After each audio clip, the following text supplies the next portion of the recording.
আপোনালোকক সেৱা জনাইছো আৰু মোৰ ইউটিউব চেনেলটিলে আপোনালোক সকলোকে স্বাগতম জনাইছো। আজি মই ৰেচিপি লৈ আহিছো মাছৰ কণীৰ পকৰা। এই মাছৰ কণীৰ পকৰা বনাবৰ কাৰণে মই এয়া অলপমান মাছৰ কণী লৈ লৈছো। মাছৰ কণী যিকোনো মাছৰ কণী হলে হয়, মই এয়া অকণমান ৰু মাছৰ কণী অলপ লৈ লৈছো। এতিয়া মই কি কৰিম, এই গেছটো জ্বলাম।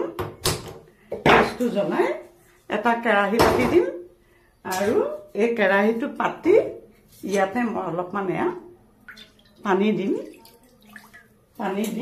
আৰু তাতে এয়া চাওক, থেকেৰা টেঙা, শুকুৱাই থোৱা থেকেৰা টেঙা আছিলে, এই থেকেৰা টেঙা অকণমান মই ইয়াতে পানীখিনিতে দি দিম। আপোনালোকে ভিডিঅ'টো পহিলাৰ পৰা শেষলৈকে চাব আৰু আপোনালোক যদি মোৰ চেনেলটোলৈ প্ৰথমবাৰ আহিছে তেতিয়াহ'লে please subscribe my A to Z tasty kitchen. এতিয়া এই উতলা পানীখিনিতে মই এই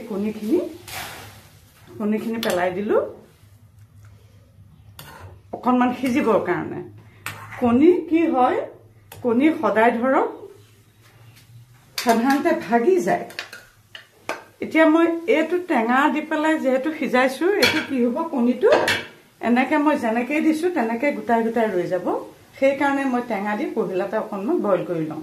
আপোনালোকে থেকেৰা টেঙাৰ পৰিৱৰ্তে যিকোনো টেঙাই দিব পাৰে, নেমু টেঙাও দিব পাৰে, কৰ্দৈ টেঙা দিব পাৰে, আপোনাৰ তেতেলী টেঙা দিব পাৰে, সাঁচতীয়াকৈ থোৱা যিকোনো টেঙাই আপুনি ব্যৱহাৰ কৰিব পাৰে। এনেকে দিলে কি হয়, কণীটো আপুনি যেনেধৰণে দিছে তেনেধৰণে থাকিব। এতিয়া মই এখন ঢাকনা মাৰি মই প্ৰায় 3 মিনিটমান সময় এনেকে সিজিবলৈ দিম। এয়া চাওক ইতিমধ্যে কি সুন্দৰকৈ কণীখিনি সিজি উঠিছে, গোটা গোটা হৈ আছে, সুন্দৰকৈ কণীটো সিজি উঠিছে। এতিয়া মই অখন্তত এনেকে ঢাকি পেলাই গেছটো অফ কৰি ঠাণ্ডা হোৱালৈকে ৰাখি থম। এইখিনি মই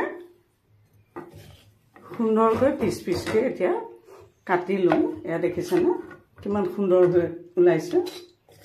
এইখিনি এতিয়া মই সুন্দৰকৈ কাটি উলিয়াম। পিঁয়াজখিনি কাটি লৈছো, জলকীয়া কেইটাও কাটি লওঁ, কেঁচা জলকীয়া লৈছো। ইতিমধ্যে এইখিনি হৈ গৈছে। এতিয়া এটা বাউল ললো, লৈ পেলাই ইয়াতে অলপমান বেচন দিলো, নিমখ দিলো, জোখমতে এয়া হালধি দিলো, জলকীয়া গুড়ি দিলো, কাটি লোৱা পিঁয়াজখিনি আৰু কেঁচা জলকীয়া টুকুৰা কেইটা ইয়াতে মই পেলাই দিলো।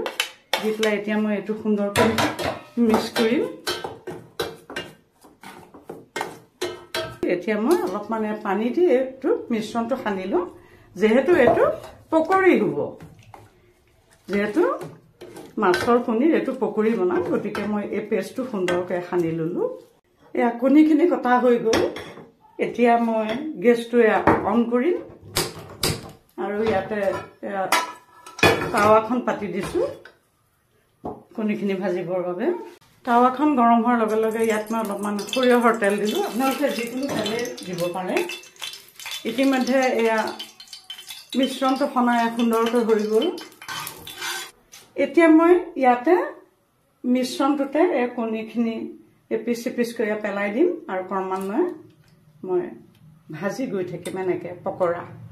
এয়া চাওক, অতি এটা সুন্দৰ ৰেচিপি হয়, অতি সুস্বাদু আৰু কণীৰ কোনো অংশই তেলে গুৰি হৈ যোৱাৰ লগে লগে কণীৰ অংশবিলাক পুৰা যায়।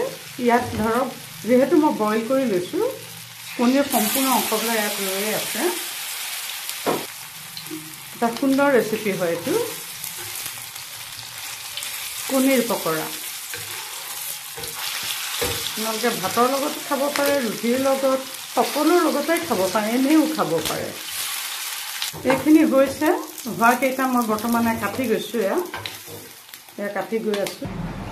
এয়া চাওক মাছৰ পকৰা কি সুন্দৰকৈ হৈ গৈছে, মাছৰ পকৰা। গতিকে এই সুন্দৰ ৰেচিপিটো আপোনালোকে সুন্দৰকৈ বনাই খাব আৰু এটি নতুন ৰেচিপি লৈ অহাৰ প্ৰতিশ্ৰুতিৰে আজিলৈ মই ইমানতে সামৰিলো। ধন্যবাদ।